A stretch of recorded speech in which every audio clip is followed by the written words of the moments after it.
હાલ સુરત શહેરમાં ગરમીનું તાપમાન ખૂબ જ વધી રહ્યું છે, ત્યારે સુરત ટ્રાફિક પોલીસ દ્વારા નવતર પ્રયોગ હાથ ધરવામાં આવ્યો છે, જેમાં દરેક 4 રસ્તા ઉપર મંડપ ઊભો કરવામાં આવ્યો છે, જેનાથી ટ્રાફિક પોઈન્ટ પર ઊભેલા વ્યક્તિઓને છાંયો મળી રહેશે।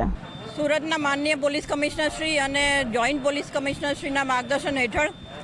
અત્યારે સમગ્ર દેશમાં જે હીટવેવ ચાલી રહ્યો છે તે અનુસંધાને વાહન ચાલકો એટલે કે સુરતના શહેરીજનો અત્યારે સિગ્નલનું ખૂબ સુંદર રીતે અમલીકરણ કરી રહ્યા છે અને સિગ્નલ મુજબ જ પોતાનું વાહન ચલાવે છે, જેથી વાહન ચાલકોને કોઈ તકલીફ ના પડે જ્યારે સિગ્નલ પર ઊભા હોય ત્યારે। તડકાના લીધે એના માટે સમગ્ર સુરત શહેરના મેઇન જંકશન ઉપર મંડપ બાંધવામાં આવ્યો છે કે જેથી કરીને સ્ટોપ લાઇનની પાછળ વાહન ચાલકો ઊભા રહે ત્યારે તેમને ગરમીનો સામનો ના કરવો પડે,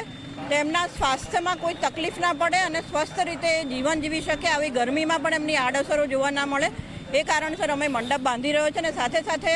દરેક સિગ્નલો પર પીએ કક્ષાના અધિકારીઓ પબ્લિક એડ્રેસ સિસ્ટમ દ્વારા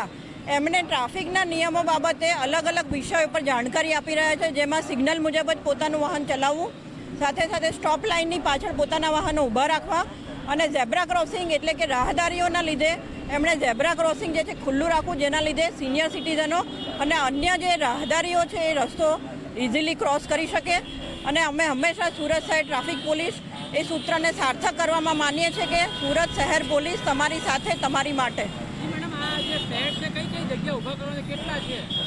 અત્યારે 12 થી 15 જગ્યાએ અલગ અલગ પોઈન્ટ ઉપર આવા શેડ ઊભા કરવામાં આવેલા છે, જેમાં પાલાટીઓ પોઈન્ટ, બ્રેડ લાઇનના સર્કલ, સાથે સાથે ચોપાટી છત્રી, અઠવા લાઇન, જોગણી માતાનું મંદિર અને રોકડિયા 4 રસ્તા અને ધીરે ધીરે સમગ્ર સિટીના સમગ્ર જંકશનો જે મુખ્ય જંકશનો છે એમને ચોક્કસપણે કવર કરવામાં આવશે, જેના લીધે વાહન ચાલકોના સ્વાસ્થ્યની સાથે સાથે ટ્રાફિકના નિયમો બાબતે પણ વાહન ચાલકો આટલી સુંદર રીતે સિગ્નલનું અમલીકરણ કરી રહ્યા છે તો એમને પણ મોટિવેશન મળે અને એમને ગરમીથી કોઈ પણ આડઅસરો ન થાય।